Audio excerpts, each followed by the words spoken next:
গ্যাসের দাম বাড়ানোর চিন্তা করছে সরকার। 1 মাসের মধ্যে আসছে বিদ্যুতের দাম বৃদ্ধির ঘোষণা। প্রথম পর্যায়ে 97 উপজেলায় ভোট কাল। নির্বাচনের পরিবেশ এখনো তৈরি হয়নি, অভিযোগ ফখরুলের। ডলার ও স্বর্ণ পাচারে অভিযুক্ত পুলিশ কর্মকর্তা ফজিকুল বরখাস্ত, র্যাবের মামলায় অসঙ্গতি।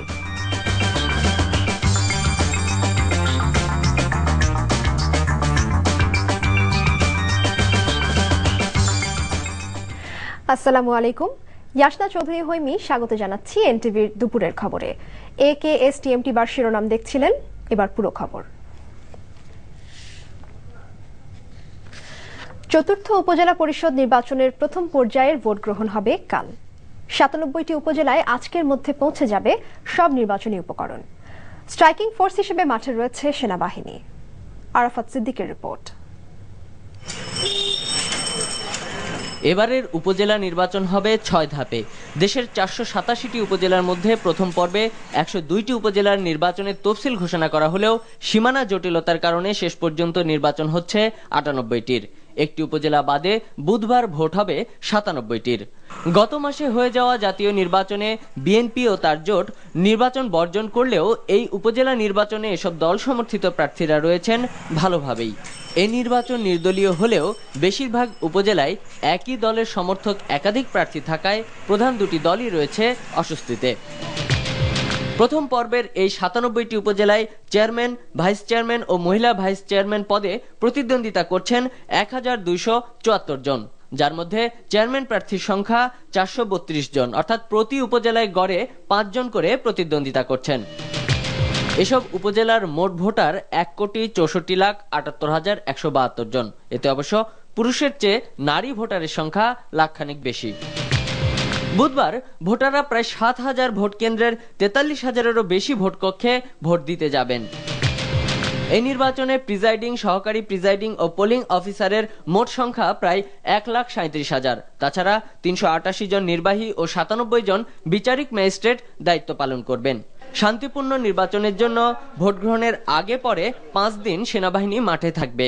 পাশাপাশি আইন শৃঙ্খলা রক্ষার দায়িত্বে পর্যাপ্ত পরিমাণ র্যাব, বিজিবি, পুলিশ ও আনসার সদস্য মোতায়েন আছে। দ্বিতীয় পর্যায়ের 117টি উপজেলার ভোট হবে আগামী 27 ফেব্রুয়ারি। আর চলতি সপ্তাহে ঘোষণা হবে পঞ্চম পর্যায়ের তফসিল। ভোটের দিন নির্বাচনী এলাকাগুলোতে থাকবে সাধারণ ছুটি। এই নির্বাচনের কারণে এসএসসির একটি পরীক্ষা 1 মাস পিছিয়ে দেওয়া হয়েছে। এর আগে 1985, 1990 ও 2009 সালে উপজেলা পরিষদের নির্বাচন হয়েছিল। Arafat Siddique, NTV news, Dhaka. এদিকে আগামীকালের উপজেলা নির্বাচনকে সামনে রেখে বিভিন্ন জেলার নির্বাচনী এলাকাগুলোয় ব্যালট বাক্স, ব্যালট পেপার সহ নির্বাচনী সরঞ্জাম পাঠানো হয়েছে। রাজশাহীর মোহনপুর উপজেলার নির্বাচনী কেন্দ্রগুলোতে ভোট গ্রহণের সরঞ্জাম পাঠানো হয়েছে। ঝুঁকিপূর্ণ হিসেবে চিহ্নিত করা হয়েছে 10টি কেন্দ্রকে। কুষ্টিয়ায় সদর ও ভেড়ামারা উপজেলার ভোট কেন্দ্রগুলোতে নির্বাচনী সরঞ্জাম পাঠানো হয়েছে। সদর উপজেলার অধিকাংশ ও ভেড়ামারা উপজেলার সবকটি কেন্দ্র ঝুঁকিপূর্ণ হিসেবে চিহ্নিত করা হয়েছে। কেন্দ্রগুলোতে পুলিশ, আনসার সদস্যের পাশাপাশি সেনা ও বিজিবি সদস্যরা টহল দিচ্ছে। খাগড়াছড়ির 6 উপজেলার 145টি কেন্দ্রের 128টি কেন্দ্র ঝুঁকিপূর্ণ হিসেবে চিহ্নিত করে 3 স্তরের নিরাপত্তা ব্যবস্থা নেওয়া হয়েছে। মানিকগঞ্জের 4টি উপজেলার ভোট কেন্দ্রগুলোতে নির্বাচনী সরঞ্জাম পাঠানোর পাশাপাশি আইনশৃঙ্খলা পরিস্থিতি নিয়ন্ত্রণে রাখতে জেলা পুলিশ সুপারের কার্যালয়ে পুলিশ, গোয়েন্দা সংস্থা সহ সংশ্লিষ্ট সকল বিভাগকে নিয়ে কর্মপরিকল্পনা সভা অনুষ্ঠিত হয়েছে। কিশোরগঞ্জের 3টি উপজেলা নির্বাচনী এলাকায় ব্যালট পেপার, ব্যালট বাক্স সহ সব সরঞ্জাম পাঠানো হয়েছে। এছাড়া জামালপুরের সদর ও সরিষাবাড়ী উপজেলা, গাইবান্ধার গোবিন্দগঞ্জ ও সাঘাটা উপজেলা, কুড়িগ্রামের 3টি উপজেলা নির্বাচনের প্রস্তুতি সম্পন্ন হয়েছে। স্থানীয় সরকার নির্বাচনের পরিবেশ এখন পর্যন্ত তৈরি হয়নি বলে অভিযোগ করেছেন বিএনপির ভারপ্রাপ্ত মহাসচিব মির্জা ফখরুল ইসলাম আলমগীর। সরকার আইন শৃঙ্খলা বাহিনী দিয়ে গোটা দেশকে সন্ত্রাসী রাষ্ট্রে পরিণত করেছে উল্লেখ করে তিনি অবিলম্বে পদত্যাগ করে নির্দলীয় নিরপেক্ষ সরকারের অধীনে জাতীয় নির্বাচন দিতে সরকারের প্রতি আহ্বান জানান। ভিন্ন দুটি অনুষ্ঠানে অংশ নিয়ে এসব কথা বলেন মির্জা ফখরুল। ফারহানা হীরার রিপোর্ট। জাতীয়তাবাদী তাঁতি দলের 34তম প্রতিষ্ঠাবার্ষিকী উপলক্ষে তাঁতি দলের নেতাদের সাথে নিয়ে দলের প্রতিষ্ঠাতা শহীদ রাষ্ট্রপতি জিয়াউর রহমানের মাজার জিয়ারত করেন মির্জা ফখরুল ইসলাম আলমগীর।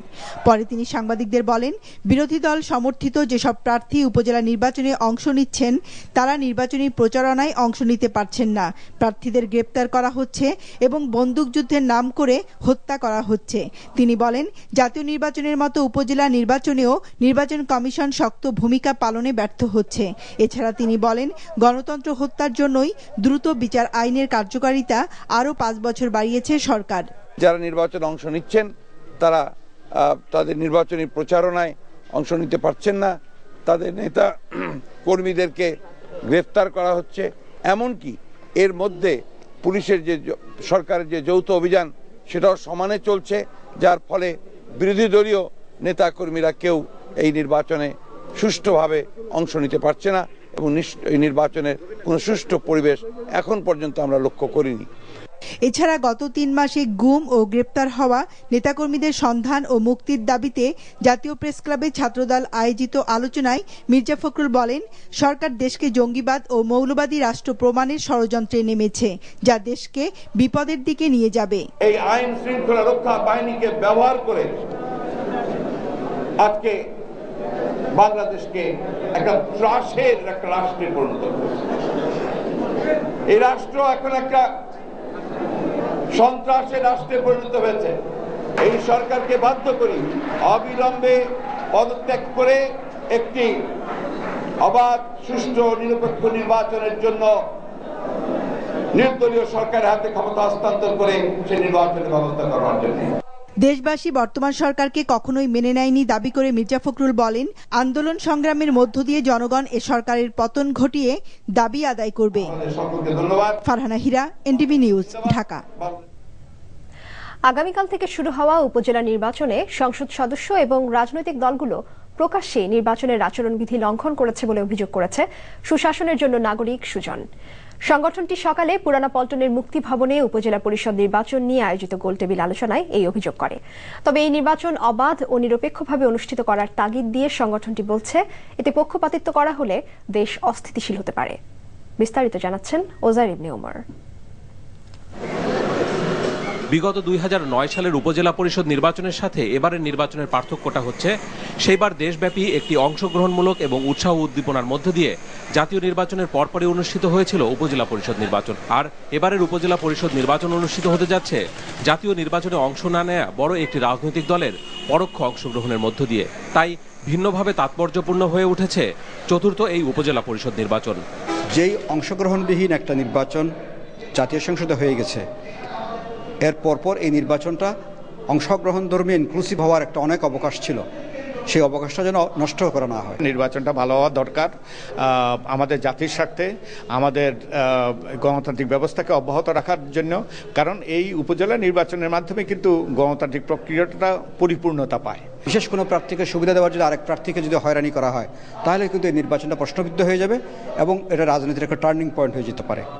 কিন্তু এবারের উপজেলা পরিষদ নির্বাচনে আচরণবিধি না মানা এবং নির্বাচনী আইন নিয়ে অসন্তোষ রয়েছে নির্বাচন নিয়ে কাজ করা এই সংগঠনটির মধ্যে। সংসদ সদস্যদেরকে উপজেলা পরিষদে তাদেরকে উপদেষ্টা করে এবং উপদেষ্টার পরামর্শ মানা বাধ্যতামূলক করে এখানে একটা এমপি তন্ত্র সৃষ্টি করা হয়েছে, এমপি রাজ সৃষ্টি করা হয়েছে, নব্য জমিদার সৃষ্টি করা হয়েছে। এতে উপজেলাও কার্যকর নয়, আমাদের সংসদও কার্যকর নয়। এমপি, সাংসদ তারা এলাকাতে অবস্থান করছেন, যাচ্ছেন, আসছেন এবং সমস্ত প্রোটোকল নিয়ে তারা যাচ্ছেন, আসছেন এবং অংশগ্রহণ করছেন নির্বাচনী প্রচারণায়। এখানে নির্বাচন কমিশনের একটা স্ট্রং বক্তব্য থাকা দরকার ছিল, যেটা আমরা দেখিনি। দ্বিতীয় হচ্ছে যে উপজেলা পরিষদ নির্বাচনে দলীয় প্রার্থী দেওয়ার জন্য তারা অনেক প্রার্থীকে বসিয়ে দিচ্ছেন, জোর করে বহিষ্কার করছেন। একটা নিবন্ধিত দল এই কাজটা করলে এটা আইনভঙ্গ হচ্ছে। নির্বাচন কমিশন সেই আইনভঙ্গকারী দলের বিরুদ্ধে কোনো ব্যবস্থা গ্রহণ করেনি। এটাও কিন্তু আচরণবিধি ভঙ্গর শামিল এবং এটা গুরুতর একটা নিয়ম। আর এবারের উপজেলা পরিষদ নির্বাচনে প্রার্থীদের মধ্যে অনেকেই খুনের আসামি সহ একাধিক মামলার আসামি রয়েছে অভিযোগ করে সুজন ভোটারদের দেখে শুনে ভোট দেওয়ার পরামর্শ দিয়েছে। ওজাইর ইবনে ওমর, এনটিভি নিউজ, ঢাকা। বিদ্যুতের পর গ্যাসেরও দাম বাড়ানোর চিন্তাভাবনা চলছে বলে জানিয়েছেন জ্বালানি ও বিদ্যুৎ প্রতিমন্ত্রী নসরুল হামিদ বিপু। আর বিদ্যুতের দাম বাড়ার ঘোষণা আসতে পারে মাসখানেকের মধ্যেই। সকালে রাজধানীতে পিজিসিবি ডিপ্লোমা প্রকৌশলী সমিতির দ্বিবার্ষিক সম্মেলন শেষে সাংবাদিকদের প্রশ্নের জবাবে এসব জানান জ্বালানি ও বিদ্যুৎ প্রতিমন্ত্রী। রিপোর্ট করছেন রকুনউদ্দিন। গ্রাহক পর্যায়ে সর্বশেষ বিদ্যুতের দাম বেড়েছিল 2012 সেপ্টেম্বরে। তার ঠিক 2 মাস পর ডিসেম্বরেই আবারও বিদ্যুতের দাম বাড়ানোর প্রস্তাব করেছিল বিতরণকারী প্রতিষ্ঠানগুলো। কিন্তু বছর দুয়েকের মাঝেই 5 বার দাম বাড়ানোয় তখনকার মতো সেই বিষয়ে কোনো সিদ্ধান্ত নেওয়া থেকে সরে আসে বিদ্যুৎ ও জ্বালানির মূল্য নির্ধারণকারী সংস্থা বাংলাদেশ এনার্জি রেগুলেটরি কমিশন। সেই প্রস্তাবের ভিত্তিতেই আবারও গ্রাহক পর্যায়ে বিদ্যুতের দাম সমন্বয় করতে যাচ্ছে প্রতিষ্ঠানটি। বিদ্যুৎ ও জ্বালানি প্রতিমন্ত্রী জানালেন, সেই ঘোষণা আসতে পারে এ মাসের মাঝেই। আমরা চিন্তা ভাবনা করছি যে একটা সহনীয় পর্যায়ে বিদ্যুৎ এবং গ্যাসের দামটা ঠিক রাখা যায় কিনা। কমিশনের মাধ্যমে একটা প্রস্তাবনা আসবে এবং তারপরে হয়তো সরকার সিদ্ধান্ত নিবে কিনা এটা পরবর্তী অবস্থা বোঝা যাবে। আমরা চেষ্টা করছি এই মাসের মধ্যে একটা সিদ্ধান্ত পৌঁছানোর জন্য। পাশাপাশি গ্রাহক পর্যায়ে গ্যাসের দাম বাড়ানোরও চিন্তা ভাবনা করছেন তারা। তবে সেই প্রস্তাবনা এখনো নতুন করে দেয়া হয়নি বাংলাদেশ এনার্জি রেগুলেটরি কমিশনের কাছে। আমার মনে হয় গ্যাসের ব্যাপারেও চিন্তা ভাবনা চলছে, এই বিষয়টাও জানানো হয়েছে।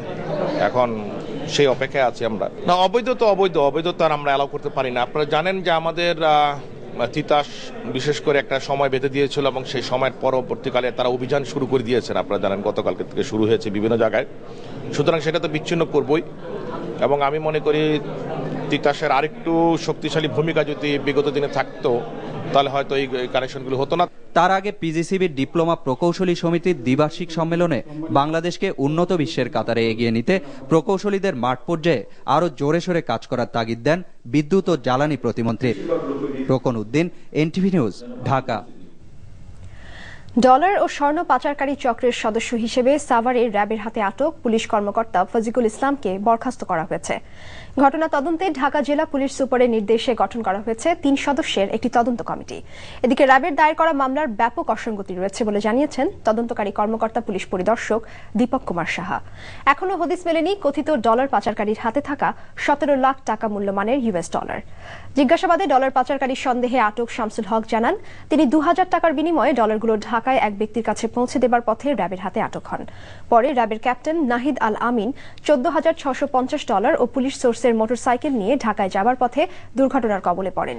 পাচারকারী চক্রের সদস্য সন্দেহে গত শুক্রবার রাতে র্যাবের অভিযানে গ্রেপ্তার হন সাভার মডেল থানার এএসআই ফজিকুল ইসলাম, সাবেক সেনা সদস্য ও পুলিশের সোর্স সহ 6 জন।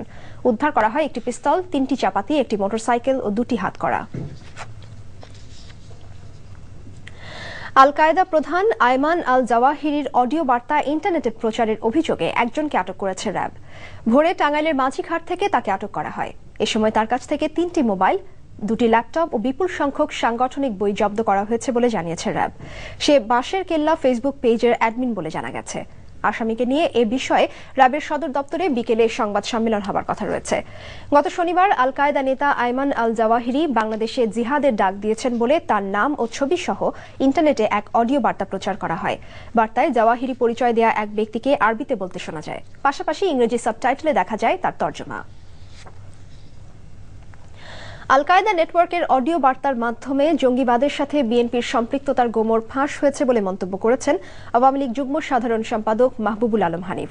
তিনি বলেন, যাদের বিরুদ্ধেই জঙ্গিবাদের পৃষ্ঠপোষকতার প্রমাণ পাওয়া যাবে তাদের বিচার করবে সরকার। ঢাকা রিপোর্টার্স ইউনিটিতে ঢাকা মেডিকেল কলেজ ইতিহাস সংরক্ষণ প্রকল্পের এক আলোচনায় তিনি এমন মন্তব্য করেন। যুক্তরাষ্ট্রকে সন্তুষ্ট করতে আর সম্পর্ক বাড়াতে সরকার এই অডিও বার্তার প্রচার করেছে। বিএনপির ভারপ্রাপ্ত মহাসচিবের এমন বক্তব্যের সমালোচনা করে হানিফ বলেন, এসব বলে আল কায়েদার সাথে সম্পৃক্ততার অভিযোগ থেকে পার পাওয়া যাবে না। তার অভিযোগ, ক্ষমতায় টিকে থাকতে আর ক্ষমতায় যাওয়ার জন্য বিভিন্ন সময় জঙ্গি সংগঠনের সাথে সম্পর্ক রক্ষা করেছে বিএনপি। হানিফ বলেন, শুধু জামায়াতে ইসলামী নয়, বিভিন্ন রাজনৈতিক দল জঙ্গিবাদের পৃষ্ঠপোষকতা করছে। আল কায়েদার বর্তমান প্রধান আয়মান আল জাহেরি তার একটা ভিডিও বার্তা আজকে মির্জা ফখরুল সাহেবরা এই সমস্ত ভিডিও বার্তা নিয়ে আজকে মায়াকান্না করছেন। তাদের নিজেদের সম্পৃক্ততার গোমর ফাঁস হয়েছে। এখন তারা চেষ্টা করছেন যে এই সরকারের বিরুদ্ধে নানান ঘটনা কথা বলে এই মানুষের দৃষ্টিকে অন্যদিকে ঘোরানোর জন্য। জঙ্গিবাদের সঙ্গে আপনাদের সম্পর্ক অস্বীকার করে পাওয়ার কোনো সুযোগ নেই। এই জঙ্গিবাদের বিচারের সঙ্গে সঙ্গে আমরা যদি এই বিএনপি সহ যাদের সম্পৃক্ততা পাওয়া যাবে তাদেরকেও বিচার আমরা বাংলার মাটিতে করব ইনশাআল্লাহ। সাবেক রাষ্ট্রপতি ও বিকল্পধারা বাংলাদেশের প্রেসিডেন্ট অধ্যাপক AQM বদরুদ্দোজা চৌধুরীকে দেখতে আজ তার বাড়িধারার বাসভবনে যাবেন বিএনপি চেয়ারপারসন বেগম খালেদা জিয়া। গত কয়েকদিন ধরে অসুস্থ বদরুদ্দোজা চৌধুরী। এদিকে রাতে সাংবাদিক নেতৃবৃন্দের সাথে মতবিনিময় করবেন বেগম খালেদা জিয়া। 5 জানুয়ারির নির্বাচন পরবর্তী পরিস্থিতি এবং সরকার বিরোধী আন্দোলনের কৌশল নির্ধারণে বিভিন্ন শ্রেণী পেশার প্রতিনিধিদের সাথে ধারাবাহিক মতবিনিময়ের অংশ হিসেবে সাংবাদিক নেতাদের সাথে আজকের এই বৈঠক করবেন বিএনপি চেয়ারপারসন। প্রধানমন্ত্রী শেখ হাসিনা বলেছেন, মুসলিম বিশ্বের সাথে সম্পর্ক উন্নয়নকে বাংলাদেশ খুবই গুরুত্বের সাথে দেখে। ঢাকায় নিযুক্ত কাতারের রাষ্ট্রদূত আব্দুল্লাহ আব্দুল আজিজ এম আলমানা সকালে প্রধানমন্ত্রীর সাথে তাঁর তেজগাঁও কার্যালয়ে দেখা করতে গেলে তিনি কথা বলেন।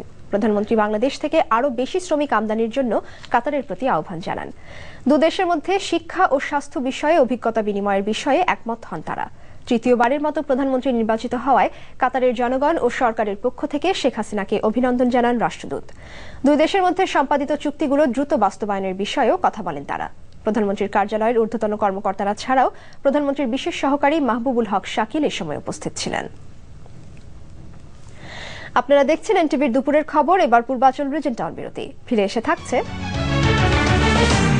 সাংবাদিক দম্পতি সাগর রুনির হত্যা মামলার সবশেষ অবস্থা জানতে 5 মার্চ তদন্ত কর্মকর্তাকে হাইকোর্টে তলব। বকেয়া বেতনের দাবিতে সাভারে তৈরি পোশাক কারখানার শ্রমিকদের সাথে পুলিশের সংঘর্ষ, আহত অর্ধশতাধিক।